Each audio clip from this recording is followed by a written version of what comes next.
하나님의 말씀은 사무엘상 19장 1절에서 7절이 말씀입니다. 사울이 그 아들 요나단과 그 모든 신하에게 다윗을 죽이라 말하였더니 사울의 아들 요나단이 다윗을 심히 기뻐함으로 그가 다윗에게 과여 그러되 내 부친 사울이 너를 죽이기를 꾀하시느니라.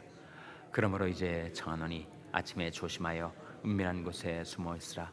내가 나가서 너 있는 들에서 내 부친 곁에 서서 내 일을 내 부친과 말하다가 무엇을 보거든 내게 알게 하리라 하고, 요나단이 그 아비 사울에게 다윗을 포장하여 그러되 원컨대 왕은 신하 다윗에게 범죄치 마옵소서. 그는 왕께 득죄하지 아니하였고 그가 왕께 행한 일은 심히 선함이니이다. 그가 자기 생명을 아끼지 아니하고 블레셋 사람을 죽였고 여호와께서는 온 이스라엘을 위하여 큰 구원을 이루셨으므로 왕이 이를 보고 기뻐하셨거늘 어찌 무고히 다윗을 죽여 무자한 피를 흘려 범죄하려 하시나이까. 사울이 요나단의 말을 듣고 맹세하되 여호와께서 사시거니와 그가 죽임을 당치 아니하리라. 다 같이 읽으시겠습니다. 요나단이 다윗을 불러 그 모든 일을 알게 하고 그를 사울에게로 인도하니 그가 사울 앞에 여전히 있으니라. 아멘. 할렐루야. 서로에게 평강이 복을 기원하는 마음으로 샬롬 인사 나누시기 바랍니다. 샬롬. 샬롬. 오늘도 수요 새벽 기도에 잘 나오셨습니다. 교회와 교회 학교 그리고 우리 이웃을 위한 수요 중보 기도 모임이 6시 50분부터 중보 기도실에서 이어집니다. 오늘은 수예배가 있는 날, 오늘 수예배는 남가주 미랄 선교단 초청 예배로 드립니다. 우리 남가주 미랄 선교단은 특별히 장애우들을 위해서 봉사하고 선교하는 그 남가주 미랄 선교단이 우리 교회를 방문해서 미랄 선교단 단장이신 이정희 목사님이 설교하시고 또 시각장애우의 특성이 있고 수호 찬양단의 찬양이 있게 됩니다. 많이들 나오셔서 은혜 받는 시간이 되시기를 바랍니다. 오늘 본 말씀에 보시면 세 인물이 나오지요. 세 인물. 누구와 누굽니까? 사울과 요나단과 다윗이 나오지요. 사울은 왕이고 요나단은 왕자고 다윗은 그 휘하의 장수입니다. 근데 사울이 왕인데 심각한 문제를 앓고 있었습니다. 정신병적인 증상인데 조울증 같기도 하고, 그러니까 조증과 우울증이 번갈아 나타나는 거죠. 정말 하이할 때는 그렇게 정신적으로 업해 있다가 또 다운이 되면 너무 심각한 우울 증세를 보이는 그런 정신병적인 현상이 너무 심해지고 악화가 되니까 조현병 현상으로 된 겁니다. 조현병이 무엇인가? 스키조프레니아, 옛날에는 그걸 정신분열증이라고 불렀는데, 조현병이 되면 현실과 망상을 혼돈을 해서 정말 정신적으로 심각한 병적 증세를 보이게 되는 거죠. 그래서 오늘 본 말씀에서 보시면 갑자기 버럭 요나단과 모든 신하들한테 다윗을 죽이라 이렇게 말했다가 또 요나단이 얘기를 하면 내가 하나님을 맹세코 죽이지 않겠다 이렇게 왔다 갔다 하고 있습니다. 이 사울이 이렇게 된 것은 악신이 그에게 임해서 그의 인격 안에 그야말로 분열 증세를 보이는 거죠. 자기 사울의 정신이 있고 또 악신의 정신이 또 들어와 있으니 그 두 마음, 두 정신이 서로 사울을 이끌어 가려다 보니까 그야말로 찢어지는 정신분열증 현상을 보이고 있는 것입니다. 1절 말씀 보시면 같이 읽겠습니다. 시작. 사울이 그 아들 요나단과 그 모든 신하에게 다윗을 죽이라 말하였더니 사울의 아들 요나단이 다윗을 심히 기뻐함으로. 사울 왕이 아들 요나단과 그 모든 신하에게 다윗을 죽이라 이렇게 말한 거예요. 정말 악의와 살의를 가지고 다윗을 죽이려 한 겁니다. 그런데 요나단이 진언을 했어요. 그야말로 다윗을 위해서 대언을 한 거죠. 그랬더니 사울 왕의 반응이 6절에 이렇게 나타납니다. 6절 말씀해 보시면 사울이 요나단의 말을 듣고 맹세하되 여호와께서 사시거니와 그가 죽임을 당치 아니하리라. 정말 극과 극을 달리고 있는 사울의 상태를 보게 되는 거죠. 반면에 요나단은 정말 사심이 없는 사람, selfless, 자기가 없는 사람이었어요. 다윗을 자기 경쟁자로, 라이벌로 보질 않았습니다. 아버지의 왕위를 이어받을 자가 다윗이냐 나냐 그렇게 한 번도 생각을 하지 않았던 그야말로 자기가 없는 사람, 선과 의와 나라를 생각했던 사람. 그러니 아버지의 말을 듣고 요나단이 아버지에게 직언을 하죠. 그 직언이 바로 advocacy, 대언이 된 것입니다. 오늘 본 말씀에 보시면 4절 한번 같이 읽겠습니다. 4절 말씀 시작. 요나단이 그 아비 사울에게 다윗을 포장하여 가로되 원컨대 왕은 신하 다윗에게 범죄치 마옵소서. 그는 왕께 득죄하지 아니하였고 그가 왕께 행한 일은 심히 선함이니이다. 요나단이 그 아비 사울에게 다윗을 포장하여 가로되, 그럴듯하게 패킹을 했다는 뜻이 아니고 이 포장은 칭찬했다는 뜻입니다. 아버지에게 다윗의 좋은 점을, 다윗의 그 선한 점을 잘 말씀드리고 진언을 하는 것입니다. 왕은 신하 다윗에게 범죄치 마옵소서. 왕이 신하에게 범죄할 수 있습니다. 한 인격이 다른 인격에게 범죄를 할 수가 있는데 요나단이 아버지에게 이렇게 직언을 한 겁니다. 그는 왕께 득죄하지 아니하였고 그가 왕께 행한 일은 심히 선함이니이다. 요나단의 말이 계속됩니다.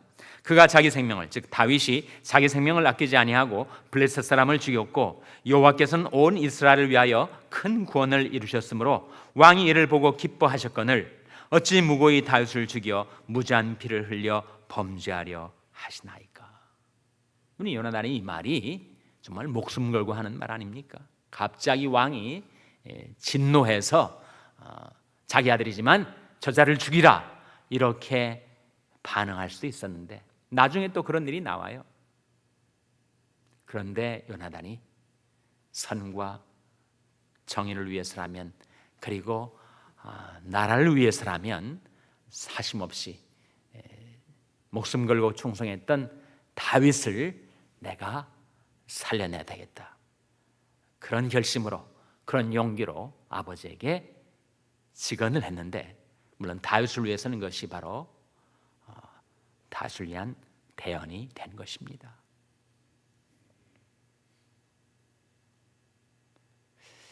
아버지와 아들, 부전자전이란 말이 있는데 성경은 그렇지 않은 사례도 많이 있음을 보여줍니다. 사울 왕과 요나단, 부전자전이 아니죠. 아버지와 아들이 이렇게 달랐습니다. 나중에 이스라엘 역사에서 여러 왕들이 나오는데 아하스 왕에게서 나온 아들 왕이 누구였죠? 아하스에게서 누가 나왔습니까? 히스기야가 나오지 않았어요? 아하스는 아주 악한 왕이었습니다.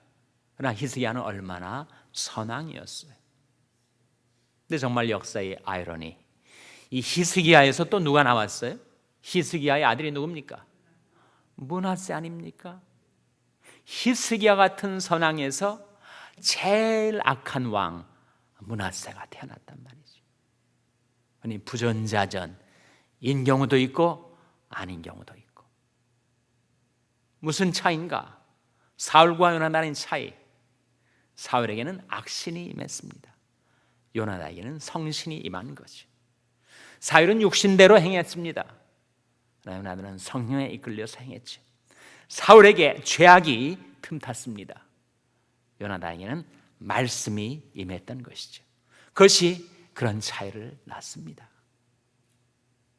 내가 물려받은 것이 어떠하든지 내가 만일 하나님의 말씀이 내게 임하면, 성령이 내게 임하면, 내가 육신에 이끌려 살지 않고 성령의 인도를 따라 살면 우리는 소위 인간의 운명을 형성한다고 하는 유전과 환경에서 벗어나서 새로운 의지, 새로운 영의 인도를 따라 살 수 있는 길이 우리에게 열려져 있습니다. 정말 아버지 사울왕 앞에 담대하게 들어가서 다윗을 위해서 대언을 했었던 요나단의 애드보커시, 그것이 이스라엘 역사를 살린 거죠.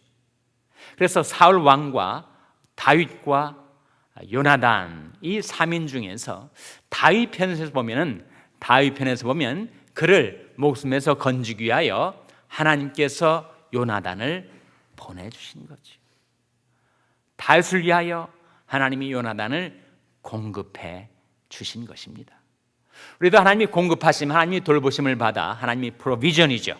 그것을 받아 사는 자들인데 우리에게 물질도 필요하고 좋은 여건도 필요하고 하겠지만 우리에게 정말 필요한 것, 우리에게 가장 중요한 공급은 사람의 공급이다. 만일 다윗에게 요나단이 없었다면 다윗의 일생이 어떻게 되었을까? 그 위에 이스라엘 민족의 역사가 어떻게 되었을까? 하나님이 다윗을 위하여 요나단을 공급해 주신 거지. 우리 알거니와 하나님을 사랑하는 자, 곧 그 뜻대로 부르심을 입은 자들에게는 모든 것이 합력하여 선을 이루느니라. 다윗이 하나님을 사랑하는 자 아니었습니까?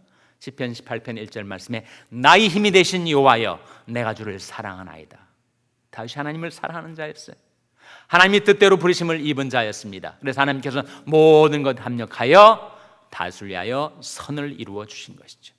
그런즉 원하는 자로 말미암도 아니요 다른 박질하는 자로 말미암도 아니요 오직 긍휼히 여기시는 하나님으로 말미암음이니라. 다윗의 일생은 정말 긍휼히 여기시는 하나님의 공급하심을 받아 살아갔던 것인데, 물론 그가 원하고 그리고 다른 박질하고 노래하는 것도 있겠지만 그것으로 된 것이 아니라, 그런즉 원하는 자로 말미암도 아니요 다른 박질하는 자로 말미암도 아니요 오직 긍휼히 여기시는 하나님으로 말미암음이니라. 하나님께서 다윗을 긍휼히 여기셔서 그에게 필요한 모든 것을 공급해 주시는 가운데 무엇보다도 요나단과 같은 선하고 의로운 사람을 공급해 주신 것입니다. 하나님께서 저와 여러분을 긍휼히 여기셔서 우리 하나님을 사랑하고 우리를 불러주신 하나님이 뜻받들어 살려 할 때 모든 것 합력하여 선을 이루어 주시고, 우리를 긍휼히 여기신 하나님께서 우리에게 필요한 하나님의 사람들을 우리 인생 가운데 공급해 주시기를 주님의 이름으로 축원합니다. 기도하시겠습니다. 오늘 말씀 기억하며 하나님, 제디 하나님의 공급하심을 의지해서 살게 하여 주시옵소서. 기도하시기 바랍니다. 우리 자녀들 위해서 기도할 하나님, 저희 자녀들에게 하나님의 돌보심, 하나님의 보호하심, 하나님의 공급하심을 허락하여 주시고 저희 자녀들이 하나님의 공급과 보호를 의지해서 살게 하여 주시옵소서. 자녀들 위해서 기도하시기 바랍니다. 병사에 약한 지체들 위해서 기도해 주시기를 바랍니다. 하나님께서 권능의 손으로 치료해 주시고 회복시켜 주시옵소서. 위하여 기도해 주시기 바랍니다. 우리 샬롬교회에서 기도할 때 하나님, 저희 샬롬교회가 믿음 잃지 않고 하나님의 공급과 보호를 의지해서 행하는 교회가 되게 해달라고 기도해 주시기 바랍니다. 여러분의 생업을 위해서 기도하시고 한국 맹인교회 이경철 목사님을 위해서 기도해 주시기를 바랍니다. 장로 손출과 부목사 청빙을 위해서 기도해 주시기 바랍니다. 하나님, 이 아침에 하나님 앞에 나온 자들을 성령으로 충만케 하여 주시옵소서. 이런 제목들로 우리 합심해서 기도하겠습니다.